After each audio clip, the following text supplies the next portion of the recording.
మావోయిస్టులకు ఎదురు దెబ్బలే తగులుతున్నాయి. టాప్ లీడర్లు అగ్రనేతలను పార్టీ పోగొట్టుకుని దిక్కు మొక్కు లేకుండా అయిందన్న వాదన వినిపిస్తోంది. దీని అంతటికీ కూడా కోవర్ట్ ఆపరేషన్ వల్లనే తీరని నష్టం జరుగుతుందన్న ఆరోపణలు వినిపిస్తున్నాయి. వరుస దెబ్బలతో అగ్రనేతల చావులతో మావోయిస్టు పార్టీ ఉక్కిరి బిక్కిరవుతోంది. మొన్నటి నంబాల కేశవరావు మొదలుకొని తాజాగా ఇద్దరు రాజు దాదా కోసా దాదాలను పార్టీ కోల్పోయింది. ఇద్దరు కేంద్ర కమిటీ సభ్యుల ఎన్కౌంటర్లపై పౌర హక్కుల సంఘాలు అనుమానాలు సందేహాలు వ్యక్తం చేస్తున్నాయి. మహారాష్ట్ర ఛత్తీస్గఢ్ బోర్డర్లో జరిగిన ఎన్కౌంటర్లో రాజు దాదా కోసా దాదాలు చనిపోయారు.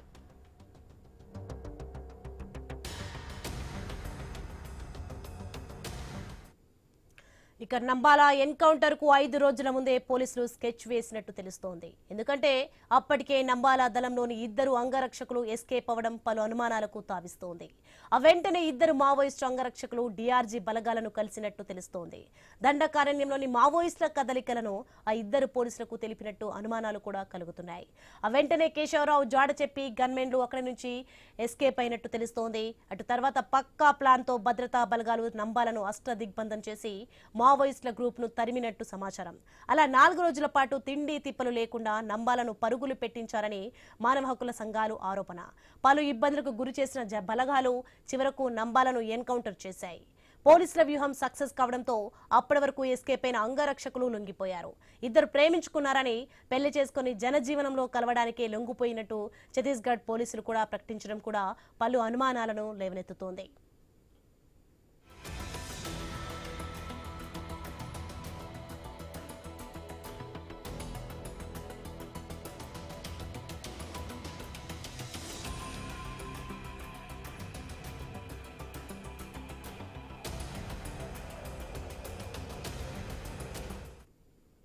ఇక తాజాగా ఇద్దరు కేంద్ర కమిటీ సభ్యులు కట్ట రామచంద్రారెడ్డి కడారి సత్యనారాయణ రెడ్డిలు ఎన్కౌంటర్ అయ్యారు. ఇప్పుడు కూడా ఎన్కౌంటర్లు ఇద్దరు కేంద్ర కమిటీ సభ్యులే మరణించడంపై పౌర హక్కుల సంఘాలు అనుమానాలు వ్యక్తం చేస్తున్నాయి. పోలీసులు ఇద్దరిని పట్టుకొని కాల్చి చంపారని పౌర హక్కుల సంఘాలు ఆరోపిస్తున్నాయి.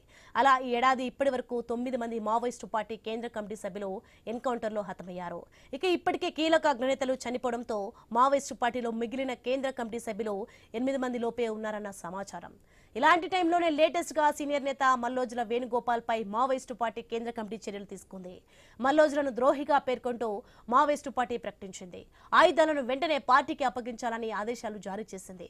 ఒకవేళ ఆయుధాలను అప్పగించకపోతే వాటిని పీపుల్స్ గెరిల్లా ఆర్మీ స్వాధీనం చేసుకుంటుందని మల్లోజులకు హెచ్చరింది పార్టీ. ఇప్పటికే అభయ్ పేరుతో మావోయిస్టు పార్టీ కేంద్ర కమిటీ అధికార ప్రతినిధిగా మల్లోజుల వేణుగోపాల్ అలియాస్ భూపతి ప్రకటనలు ఇచ్చారు. మావోల ప్రకటనపై స్పందించిన మల్లోజుల ఆయుధాలు ఇచ్చేందుకు సిద్ధమంటూ ప్రకటించారు. వెంటనే మల్లోజుల ఇచ్చిన ప్రకటనను తప్పుపట్టింది మావోయిస్టు పార్టీ. ఇలాంటి టైంలో మల్లోజుల వేణుగోపాల్ బలగాలతో టచ్ లో ఉన్నారా అన్న అనుమానాలు కలుగుతున్నాయి. మావోయిస్టు పార్టీ అగ్రనేత కిషన్ జీ సోదరుడే మల్లోజుల వేణుగోపాల్. ఈ మధ్యనే కిషన్ జీ భార్య సుజాతక్క తెలంగాణ పోలీసుల ముందు లొంగిపోయారు. ఇటీవల విడుదల చేసిన ప్రకటనలో మల్లోజుల వేణుగోపాల్ తన ఫోటోను ఎందుకు ముద్రించుకున్నారు? కేంద్రం దూకుడుగా వెళ్తున్న తరుణంలో మావోయిస్టు పార్టీలో అసలేం జరుగుతోంది? అగ్రనేతలే కోవట్లకు కారణమవుతున్నారా? ఇక అడవుల్లో ఉండలేమన్న కారణంతోనే కోవట్లుగా మారుతున్నారా? పరేషాన్ కగార్ పీక్స్ కు చేరుకుందా? పౌర హక్కుల సంఘాలు ఏం చెబుతున్నాయి అన్న అనుమానాలు కలుగుతున్నాయి.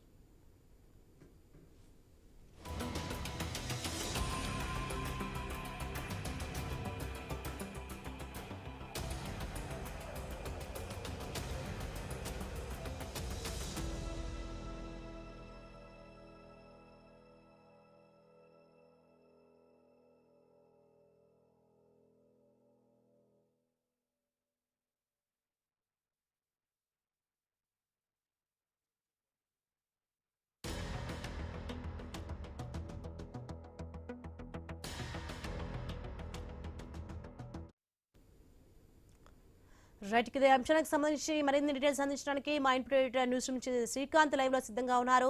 Srikanth. Soni, good afternoon. So Maoist పార్టీలో అంతర్గత విభేదాలు ఉన్నాయి స్పష్టంగా కనిపిస్తోంది. ఈ మధ్య రిలీజ్ అయినటువంటి లేఖ ఏదైతే ఉందో ఆ లేఖ విషయంలో కూడా అది కేవలం వ్యక్తిగతం మాత్రమే. ఆ లేఖకు మావోయిస్ట్ పార్టీకి సంబంధం లేదంటూ కూడా రావడం జరిగింది. లేఖతో పాటు ఆడియో కూడా రిలీజ్ కావడం జరిగింది. సో ఇట్లా నేపథ్యంలో మావోయిస్టు పార్టీ అనేది అది అంతర్గతంగా ఉన్నటువంటి అంతర్గతంగా ఉన్నటువంటి రాజకీయాలు ఏవైతే ఉన్నాయో వాటిని బయటకు తీసుకొస్తోంది.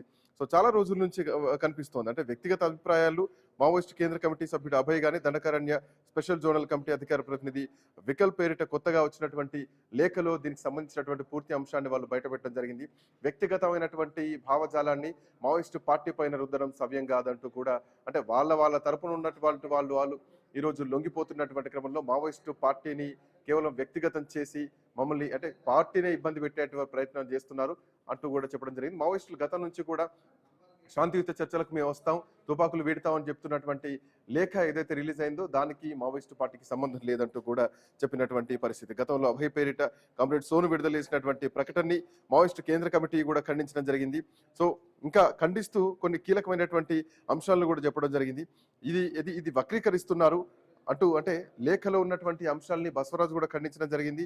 మే 7న చేసినటువంటి ప్రకటనను దీన్ని పూర్తిగా కూడా వక్రీకరిస్తున్నారంటూ కూడా చెప్పడం జరిగింది. సో ఇట్లా నేపథ్యంలో చాలా రోజుల నుంచి ఆపరేషన్ నడుస్తూనే ఉంది. ఆపరేషన్ కగార్ పేరుతోటి మావోయిస్టులను పూర్తి స్థాయిలో అంతం చేస్తామంటూ కూడా ఇప్పటికే కేంద్ర ప్రభుత్వం నిర్ణయించుకొని ముందుకెళ్తోంది. సో ఇట్లాంటి నేపథ్యంలో ఇంకా కేవలం కొద్ది మంది మాత్రమే, అంటే హెడ్స్ ని టార్గెట్ చేస్తూ మావోయిస్టు ముందుకెళ్తోంది. నంబాల కేశవ్ మొదలుకొని, అంటే నంబాల కేశవరావు విషయంలో కూడా అతని దగ్గర ఉన్నటువంటి వ్యక్తిగత సిబ్బంది ఎవరైతే ఉన్నారో ఆయనను అటాక్ చేసే ముందు 2 రోజుల ముందు ఈ ఇద్దరు సెక్యూరిటీలు వెళ్ళిపోవడం, వీళ్ళు సమాచారాన్ని అక్కడ ఇచ్చారన్నటువంటి ఆరోపణలు కూడా వచ్చాయి. ఆ ఇచ్చినటువంటి ఆరోపణలతోటే 2-3 రోజులు వెంటాడి ఆ తర్వాత నంబాల కేశవరావుని అరెస్ట్ చేశారు. ఆ తర్వాత ఎన్కౌంటర్ చేశారు అన్నది కూడా, అరెస్ట్ కాదు ఎన్కౌంటర్ చేశారు అన్నది కూడా ప్రధానంగా వినిపించినటువంటి అంశం. సో ఇట్లా కీలకమైనటువంటి నాయకుల్ని ఎన్కౌంటర్ చేయడం, లేదంటే కీలకమైనటువంటి సుజాత లాంటి కీలకమైనటువంటి నాయకురాలు శ్వాసకోశ సంబంధిత వ్యాధితో ఇబ్బంది పడుతున్నారంటూ కూడా తాను లొంగిపోవడం, మావోయిస్టు పార్టీ బలహీనం అవుతుందన్నటువంటి వాదనలు వినిపిస్తున్నాయి. ఇందులో కొన్ని అంతర్గత వ్యవహారాలు కూడా ప్రధానంగా వెలుగులోకి వస్తున్నాయి. సో ఏం జరగబోతుంది మావోయిస్టు పార్టీలో, ఏం జరుగుతోంది? సో కేంద్రం ఇప్పటికే ముందుకైతే వెళ్తుంది. కేవలం ఇంకా మహా అయితే ఒక 10-15 మంది మాత్రమే పెద్దలు మిగిలి ఉన్నారు. సో ఈ పెద్దల్ని కూడా అణిచివేస్తే ఖచ్చితంగా మావోయిస్టులు పూర్తిగా అనుకున్న టార్గెట్ లోపు అంటే ప్రక్షాళన చేయొచ్చు అన్నటువంటి ఉద్దేశంతో కేంద్రం అదే విధంగా ముందుకెళ్తుంది. ఎన్నిసార్లు శాంతియుత చర్చలకు సిద్ధమన్నా కానీ కేంద్రం మాత్రం సస్యమిరా అంటూ ముందుకెళ్తున్నటువంటి పరిస్థితి. చిరంజీవి గారు ఉన్నారు మనతో పాటు, రిటైర్డ్ ఐఏఎస్. చిరంజీవి గారు నమస్తే. నమస్కారం అండి. చిరంజీవి నమస్తే. సో ఎట్లా చూస్తున్నారు? ఒకవైపు కేంద్రం మాత్రం ఖచ్చితంగా మావోయిస్టులను అణిచివేస్తామని ముందుకెళ్తున్నారు. మావోయిస్ట్ పార్టీలోనే కొంత అంతర్గత వ్యవహారం నడుస్తుంది, అంతర్గతంగా వర్గపోరు నడుస్తుంది. సో ఎట్లా చూస్తున్నారు, ఏం జరగబోతోంది? ప్రస్తుతం అయితే మావోయిస్ట్ ఉద్యమం చాలా క్లిష్ట పరిస్థితులు ఎదుర్కొంటుంది. అందులో ఎలాంటి అసత్యం లేదు. వాస్తవానికి ఏంటంటే కేంద్ర ప్రభుత్వం మార్చ్ 31, 2026 నాటికి ఈ కగారు ఆపరేషన్ ద్వారా మావోయిస్టులను పూర్తిగా ఈ దేశం నుంచి నిర్మూలించాలని చెప్పేసి కేంద్ర బలగాలతో ఒక కార్యక్రమాన్ని చేపట్టడం జరిగింది. నిజానికి ఈ మధ్య కాలంలో మనం చూస్తున్నాం చాలా పెద్ద ఎత్తున కేంద్ర సభ్యులు వాళ్ళ ప్రాణాలను కోల్పోవడం జరుగుతుంది. సో ప్రభుత్వం చాలా సీరియస్ గా తీసుకుని ముందుకు వెళ్తుంది. ఈ రోజు నక్సలైట్ ప్రాబ్లమ్స్ ఒకప్పుడు 1967లో ఈ నక్సలిజం ప్రారంభించినప్పుడు ఉన్నటువంటి పరిస్థితులు ఈ రోజు లేవు. భారతదేశంలో ఈ రోజు ఆర్థికాభివృద్ధి కానీ ఇతర అభివృద్ధి కూడా శరవేగంగా జరుగుతుంది. సో ఆర్థిక తారతమ్యాలు ఉన్నప్పటికీ కూడా నూతన మధ్య తరగతి వర్గం ఈ మావోయిజం వైపు కూడా మొగ్గు చూపడం లేదు. సో ముఖ్యంగా ఏంటంటే ఈ దేశంలో ప్రజల మద్దతు లేకుండా ఏ ఉద్యమం కూడా కొనసాగదు. మావోయిస్టులు ఒకసారి గుర్తుంచుకోవాలి. మరి ఇన్ని మరణాలు జరుగుతున్నప్పటికీ కూడా ప్రజల నుంచి ఎలాంటి స్పందన వస్తుంది, ఎట్లా స్పందన వస్తుంది అనే విషయాన్ని వాళ్ళు పరిశీలనలోకి తీసుకోవాలి. ఒకటి. రెండవది ఏంటంటే వాళ్ళ నాయకులందరినీ వాళ్ళు వరుసగా కోల్పోతున్నారు. ఇవాళ ప్రభుత్వం అనేది చాలా పెద్ద సంస్థ, గవర్నమెంట్ ఆఫ్ ఇండియా. దాని ముందు ఉన్నటువంటి సైనిక సంపత్తి ముందు వీళ్ళు మావోయిస్టులు వాళ్ళ శక్తి సామర్థ్యాలు ఏంటి అనేది అంచనా వేసుకోవాలి. సో వాళ్ళు నేపాల్లో మీరు చూస్తుంటే ఇదే మావోయిస్టులు ఎన్నికల్లో పాల్గొని వాళ్ళ అధికారాన్ని చేపట్టిండ్రు. భారతదేశానికి వచ్చేస్తే వీళ్ళు మొదటి నుంచి కూడా ఎన్నికలకు దూరంగా ఉన్నారు. కేవలం బుల్లెట్ ద్వారానే రాజ్యాధికారం వస్తుంది అనేటువంటి దాన్ని పెట్టుకోవడంలో ఈ దేశంలో అంత సక్సెస్ఫుల్ కాదు అనే విషయం మనందరికి తెలుసుకో. వాళ్ళు కూడా ఏంటంటే అస్త్రాలు వీడేసి స్వచ్ఛందంగా లొంగిపోయి ప్రభుత్వంతో చర్చలు జరిపి, ప్రభుత్వం కూడా ముందుకొచ్చి వాళ్ళు లొంగిపోతున్నప్పుడు వాళ్ళతో చర్చలు జరిపి వాళ్ళని కూడా జనజీవన స్రవంతిలో కలిపినట్టయితే బాగుంటుంది. సో ఈ అనవసరమైనటువంటి రక్తపాతాన్ని నివారించాల్సిన అవసరం ఉంది. అంటే ఇక్కడ కీలకమైనటువంటి నాయకత్వం నెలకొరుగుతోంది. బాలకృష్ణ గానీ, లేదంటే నంబల కేశవరావు గానీ, మొన్న లొంగిపోయినటువంటి సుజాత విషయంలో గానీ, ఒక బలమైనటువంటి అగ్రనాయకత్వం. ఇంతకాలం ఎవరు బయటికి రాలేదు. అట్లాంటి వ్యక్తులు ఈరోజు బయటకొచ్చి లొంగిపోయేటువంటి పరిస్థితి. అట్ ది సేమ్ టైం లేదంటే ముందు నుంచే రెక్కి నిర్వహించి వాళ్ళను ఎన్కౌంటర్ చేస్తున్నటువంటి పరిస్థితులు కూడా చూస్తూనే ఉన్నాం. సో కీలకమైనటువంటి నాయకులంతా కూడా హతమవుతున్నారు. సో ఇది మావోయిస్టులకు ఒక భారీ ఎదురుదెబ్బగా చూడాలా? రానున్నటువంటి కాలంలో పూర్తి స్థాయిలో అందరూ లొంగిపోయేటువంటి పరిస్థితులే కనిపిస్తున్నాయా? మహా అయితే ఇంకొక 10-15 మంది మాత్రమే కీలకమైనటువంటి నేతలు ఉన్నారన్నటువంటి వాదన కూడా బలంగా వినిపిస్తోంది.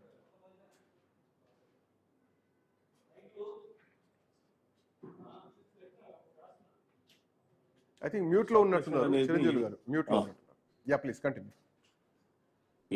గతంలో ఎన్నడూ లేనంత ప్రభుత్వ నియంతృత్వం ఈ రోజు వీరిపైన ఉంది. సో ప్రభుత్వం పెద్ద ఎత్తున కేంద్ర బలగాలను రంగంలోకి దించి ఉద్యమాన్ని అణచివేయాలని చూస్తుంది. సో ఈ సందర్భంలో ఎట్టి పరిస్థితుల్లో ఇప్పుడు ఉన్నటువంటి మావోయిస్టుల బలం కేంద్ర ప్రభుత్వాన్ని ఎదుర్కోవడానికి సరిపోదు. సో వాళ్ళు లొంగిపోయి ప్రభుత్వంతో చర్చలు జరిపి శాంతియుత జీవనంలోకి రావాలని చెప్పి నేను కోరుతున్నా. ఒకటి. రెండోది, వాళ్ళు కూడా నేపాల్లో లాగా ఎన్నికల్లో పాల్గొంటే బాగుంటుంది. నేపాల్లో మీరు చూసినారు ఏమైంది, వాళ్ళు బుల్లెట్లు వదిలి బ్యాలెట్లు పట్టుకుంటే వాళ్ళు రాజ్యాధికారం సాధించుకున్నారు. సో మీరు కూడా రండి, ప్రజా సమస్యలు చాలా ఉన్నాయి ఈ దేశంలో. సో ఎన్నికల రంగంలోకి వచ్చేస్తే ఇక్కడ కూడా మనం రాజకీయాన్ని రివర్స్ చేసే అవకాశం ఉంటుంది. అనవసరమైనటువంటి పంతాలకు వెళ్ళి ప్రాణాలు తీసుకోవద్దని చెప్పేసి మాత్రం నేను చెప్తున్నాను. ప్రభుత్వం మీ దగ్గర ఉన్నటువంటి ఈ రోజు బలగాలే కాదు, ఈవెన్ టెక్నాలజీ కానీ లేదా కోవట్లు కూడా కానీ. సో మావోయిస్టుల నుంచి కూడా రకరకాల లేఖలు వస్తున్నాయి. శాంతి చర్చలకు మీరు సిద్ధమే, ప్రభుత్వం వెంటనే కాల్పుల్లో విరమించుకోవాలి అంటూ కూడా చాలా సందర్భాల్లో లేఖలు రావడం జరిగింది. బట్ కేంద్రం మాత్రం వాటిని పట్టించుకోవట్లేదు. సో ఇప్పుడు మావోయిస్టుల అణచివేత మాత్రం స్పష్టంగా కనిపిస్తుంది. అయితే ఇక్కడ క్వశ్చన్ ఏంటంటే, నక్సలైట్లను నిర్మూలించవచ్చు కానీ నక్సలిజాన్ని నిర్మూలించడం సాధ్యమేనా భారతదేశంలో అన్నటువంటి ఇంకొక ప్రశ్న కూడా వస్తుంది. దీనికి ఇందాక మీరు ఒక మాట అన్నారు, కొత్త యువతరం అటువైపు మొగ్గు చూపట్లేదు, రావట్లేదు అని చెప్పేసి. సో అదే సమాధానం అనుకోవచ్చా? 100%. ఎందుకంటే ఇప్పుడు ఉన్నటువంటి మిడిల్ క్లాస్ కానీ కొత్త యువతరం రావడం లేదు. ఎవరో కొంత అత్యంత తక్కువ స్థాయిలో రిక్రూట్మెంట్ జరుగుతుంది. గతంలో లాగా ఈ రోజు ప్రజలు వైపు ఆకర్షితులు అవుతలేరు. ఒకటి. రెండోది, వీళ్ళు కూడా ఏంటంటే ప్రభుత్వం కూడా అంది వచ్చిన అవకాశాన్ని పుచ్చుకోవాలి. వాళ్ళు లొంగిపోతాం అన్నప్పుడు 100% లొంగ తీసుకుని వాళ్ళకి రిహాబిలిటేషన్ అవన్నీ ఇచ్చేస్తే సరిపోతుంది. సరే, నక్సలిజం ఈ దేశంలో అంతం కాదు అన్నటువంటి దానికి మనం మాట్లాడితే, ఈ నక్సలిజం భావన అనేది ఇండియాలో నుంచి వచ్చిన భావన కాదు. యాక్చువల్లీ మావోయిజం భావన చైనా నుంచి మనం తీసుకుని రావడం జరిగింది. సో ఈ దేశంలో ఉన్నటువంటి భావనలు కేవలం ఆర్థిక పరమైనటువంటి దోపిడీ ఒకటే కాదు. ఈ దేశంలో సామాజిక వివక్షత చాలా ఉంది, కుల వివక్షత చాలా ఉంది, అసమానతలు చాలా ఉన్నాయి. సో ఇక్కడ కులాన్ని ప్రాపర్ గా అర్థం చేసుకోగలిగితే ఉద్యమం కూడా ముందుకెళ్తుంది. సో ఇక్కడ మనం చేయగలిగింది ఏంటంటే, ఇక్కడ ఉన్నటువంటి పరిస్థితుల్లో ఖచ్చితంగా ఎన్నికల్లో పాల్గొనాలి. అదేవిధంగా సామాజిక వివక్షతలకు, ఆర్థిక అసమానతలకు వ్యతిరేకంగా మనం పోరాడినప్పుడే నిజమైనటువంటి ప్రజాస్వామ్యం వర్ధిల్లుతుంది. ప్రజాస్వామ్యంలో హింసకు స్థానం లేదు. సో మీరు ఎంత పోరాటం చేసినా పోరాటం అంతా వృధాగా పోతూ ఉంది.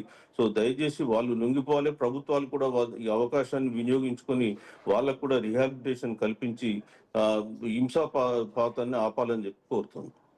అంటే చిరంజీవి గారు, ఇప్పుడు ప్రభుత్వాన్ని ఎదుర్కోవడమే అతిపెద్ద సాధ్యం కానటువంటి పరిస్థితి మావోయిస్టులు ఎదుర్కొంటున్నారు. ఒక అంతులేనటువంటి యుద్ధం అంచున మావోయిస్టులు ఉన్నారు, స్పష్టంగా కనిపిస్తోంది. సో ఇప్పుడు తుపాకులు మార్గం కాదు, తుపాకులు వదిలేస్తే ముందుకెళ్ళాలి. బట్ ఆ సిద్ధాంతాన్ని మాత్రం వదులుకోవద్దనేది ప్రధానంగా ఉంటుంది. ఇందులో ఇంకొక రెండో పాయింట్ ఏంటంటే, ఒక ఎగ్జాంపుల్ ఛత్తీస్గఢ్ లో బస్తర్లో కార్పొరేషన్ల పైన పోరాటం ఒక ప్రజా ఉద్యమం ద్వారా అక్కడ గెలవడం జరిగింది. సో అట్లాంటి ఇజాన్ని ఇంకేమైనా కొనసాగిస్తారనుకోవచ్చా? ఆ ఇజాన్ని ముందు తీసుకెళ్తారా, లేదంటే పూర్తి లొంగుబాటు దిశగానే మావోయిస్టులు అడుగులు పడతాయి అనుకోవచ్చా? ఎట్లా చూడొచ్చు? ఈ లొంగుబాటు దిశలోనే అడుగులు పడతాయని నేను అనుకుంటున్నాను. ఒకటి. రెండోది, కొన్ని ప్రకటనలు నేను కూడా చదివినాను. మీరు ఎన్నికల్లో పాల్గొంటామని చెప్పేసి కూడా వచ్చినటువంటి ఒక న్యూస్ నేను చూడడం జరిగింది. సో ఒకవేళ ఎన్నికల్లో పాల్గొంటాము అనేటువంటి భావనకి వచ్చేస్తే అది నిజంగా వెల్కమ్ స్టెప్పే. రేపు రాబోయే కాలంలో వాళ్ళు ఎన్నికల్లో పాల్గొండి ప్రజల తీర్పు కోరండి. ప్రజల మద్దతుతో మీరు కూడా రేపు పాలకులయ్యే అవకాశం ఉంది. సో అప్పుడు మీరు ఏదైతే అనుకున్నటువంటి సంస్కరణలు తీసుకురావాలనుకున్నారో అవన్నీ కూడా తీసుకొచ్చేయడానికి అవకాశం ఏర్పడుతుంది. సో అందుకే అటువైపు మీరు రావాలని చెప్పేసి మనం కోరుతూ ఉన్నాం. సో ఖచ్చితంగా రాబోయే కాలంలో మీరు గవర్నమెంట్ ఆఫ్ ఇండియాని ఎదుర్కోవడం అనేది చాలా కష్టమైనటువంటి విషయం. సో ప్రజలు కూడా వారికి సహకారం ఆ రీతిలో అందిస్తలేరు కాబట్టి రెండు వైపుల నుంచి కూడా వాళ్ళకి ఇబ్బంది ఉంది. ప్రజల నుంచి అనుకున్నంత కోఆపరేషన్ లేదు. రెండోది, ప్రభుత్వం తీవ్రమైనటువంటి ఉక్కుపాదాన్ని వీళ్ళపైన మోపుతుంది. అంటే ఇప్పుడున్నటువంటి పరిస్థితుల్లో నక్సలైజాన్ని నిర్మూలించాలి, నక్సలైట్లను నిర్మూలించాలి అన్నదే కేంద్రం ఆపరేషన్ కగారుతో ముందుకెళ్తోంది. బట్ నక్సలైట్లు కూడా ఏదో ఒక సందర్భంలో కొంతమంది మధ్యవర్తిత్వం, హరగోపాల్ లాంటి కీలకమైనటువంటి వ్యక్తులు గతంలో జానారెడ్డి ప్రభుత్వంలో ఉన్నప్పుడు కూడా మధ్యవర్తిత్వంగా చర్చలు జరిగినటువంటి నేపథ్యాలు మనం చూసాం. అండ్ కొంతమంది బీఆర్ఎస్ పార్టీ మాజీ ముఖ్యమంత్రి కేసీఆర్ కూడా ఆపరేషన్ కగారు ఆపాలన్నారు. కొంతమంది అఫ్కోర్స్ పౌరవేత్తలు కూడా కగారు ఆపాలని చెప్పి ఆపడం జరిగింది. కేంద్రం మాత్రం ఈ అంశాన్ని తీసుకోవట్లేదు. ఖచ్చితంగా 2026 కల్లా నక్సలిజాన్ని పూర్తిగా అంతం చేస్తామన్నారు. బట్ ఇందులో ఉన్నటువంటి లోపల జరుగుతున్నటువంటి మావోయిస్టుల్లో జరుగుతున్నటువంటి అంశాన్ని ఎట్లా చూస్తున్నారు? వర్గపోరు లోపల కొనసాగుతోందా? వస్తున్నటువంటి లేఖలకు, జరుగుతున్నటువంటి ఆడియో లీక్స్ కి సో ఒక వర్గాన్ని బేస్ చేసుకొని మావోయిస్ట్ ఉద్యమాన్ని అణచేటువంటి ప్రయత్నం చేస్తున్నారు అన్నది కూడా ఇంటర్నల్ గా మావోయిస్టుల నుంచి వినిపిస్తున్నటువంటి మాట. తో పాటు ప్రాణ నష్టం కూడా భారీగా జరుగుతోంది. సో ఎట్లా చూడొచ్చు ఈ ఇంటర్నల్ జరుగుతున్నటువంటి అంశాన్ని? ఎస్ ఇంటర్నల్ గా కూడా పెద్ద వార్ జరుగుతున్నట్టు క్లియర్ గా కనిపిస్తుంది. ఈ మధ్య కాలంలోని కొన్ని లేఖలు కూడా చూసాము. మేము అస్త్ర సన్యాసం చేస్తున్నాం, లొంగిపోతున్నాం అని చెప్పినటువంటి వార్తలు వచ్చినాయి. లేదు అని చెప్పి కండెమ్ చేస్తూ మరో వార్తలు వచ్చినాయి. సో ఆ వార్తలు చదివినటువంటి, ఆ వార్త లీక్ చేసినటువంటి వ్యక్తిని కూడా మీరు ఇమ్మీడియట్ గా మీ దగ్గర ఉన్న వెపన్స్ అన్ని అప్పచెప్పేసి వెళ్ళిపోమని చెప్పుకోవడం కూడా జరిగినట్టు చదవడం జరిగింది. సో ఇవన్నీ కూడా ఇంటర్నల్ గా జరుగుతున్నటువంటి పరిణామాలను మనకు తెలియజేస్తూ ఉన్నాయి. అట్లనే ఇంటర్నల్ గా కూడా చాలా మంది కోవట్లు ప్రభుత్వానికి ఉన్నారు. సో కాబట్టి ప్రభుత్వం వాళ్ళ సమాచారం ఎప్పటికప్పుడు తెలుసుకుంటుంది. ఎక్కడ ఉంటున్నారు, వీళ్ళు ఏం చేస్తున్నారు, ఎవరు కలుస్తున్నారు, వీళ్ళ ఫండింగ్ ఏంటి, వీళ్ళకు వెపన్స్ ఎక్కడి నుంచి వస్తున్నాయి, ఇవన్నీ కూడా వాళ్ళు కనిపెట్టగలుగుతున్నారు.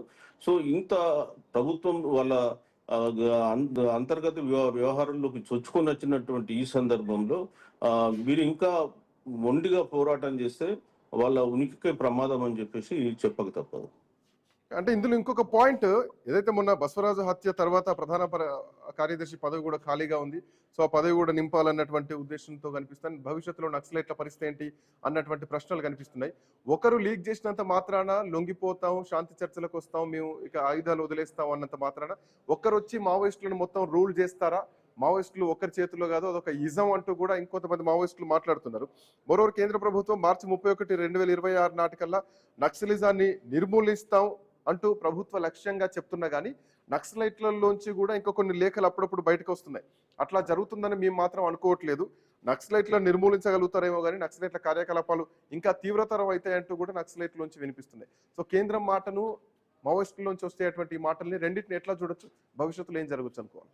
ఈ కేంద్రం మాత్రం ఫర్మ్ గా ఉంది. ఎట్టి పరిస్థితుల్లో వాళ్ళు వెనక్కి స్టెప్ వేసి తీసుకునే ప్రసక్తే లేదు. ఎన్ని civil society organisations, human rights organisations చెప్పినా ప్రభుత్వం మాత్రం పట్టించుకోవడం లేదు. ఒకటి.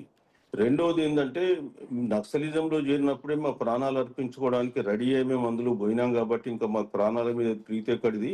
సో మేము బతికినా చనిపోయినా ఒకటే అనేటువంటి వాదన కూడా మనం పేపర్లలో ఈ మధ్య చదవడం జరిగింది. అది వాస్తవం కూడా. ఎందుకంటే వాళ్ళు అవన్నీ తెగించి త్యాగం చేయడానికే వాళ్ళు అక్కడ వెళ్ళడం జరిగింది. కానీ మన త్యాగం వృధా కాకూడదు. ఖచ్చితంగా త్యాగం ద్వారా ప్రజలకు మంచి జరగాలి. కాబట్టి మనం ఏంటంటే ఇప్పుడున్నటువంటి పరిస్థితుల్లో మొండిగా ముందుకు పోతే మొదటికే మోసం వస్తుందని చెప్పి మన ఆలోచన విధానం. అందుకనే ఖచ్చితంగా ప్రభుత్వం కూడా ఈ అవకాశాన్ని వాడుకొని వాళ్ళు లొంగిపోయిన వాళ్ళని జనజీవన స్రవంతిలోకి తీసుకురావాలి. ఒకటి.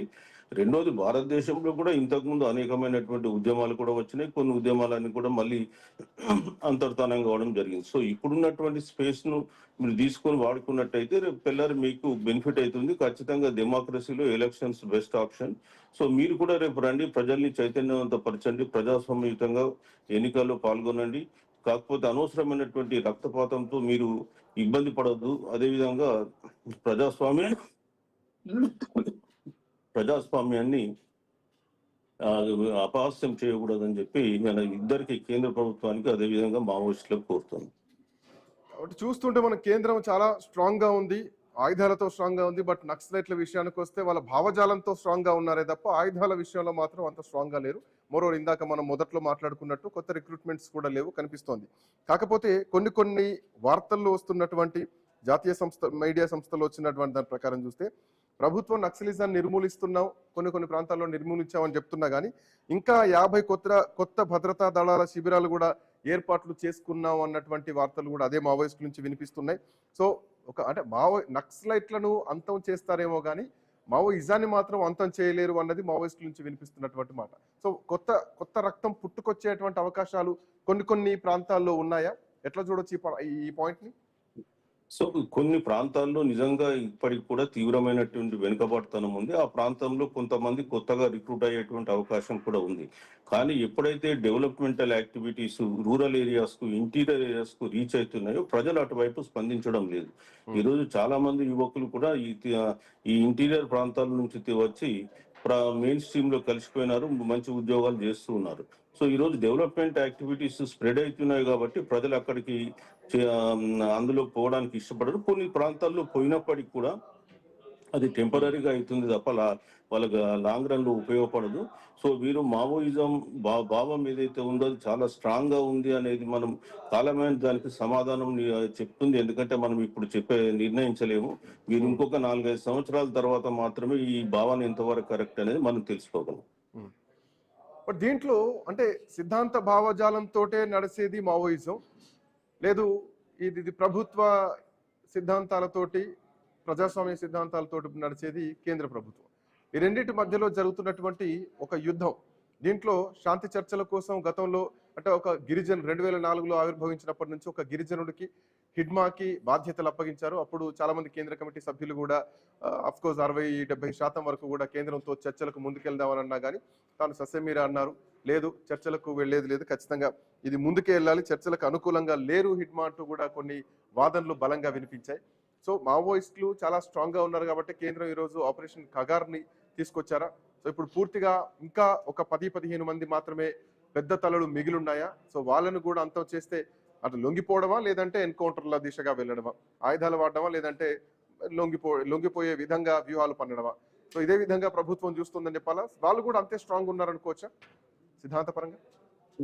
ఇప్పుడు గవర్నమెంట్ మనకు తెలుసు ప్రభుత్వం అనేది ఎంత ఫర్మ్ గా ఉందో.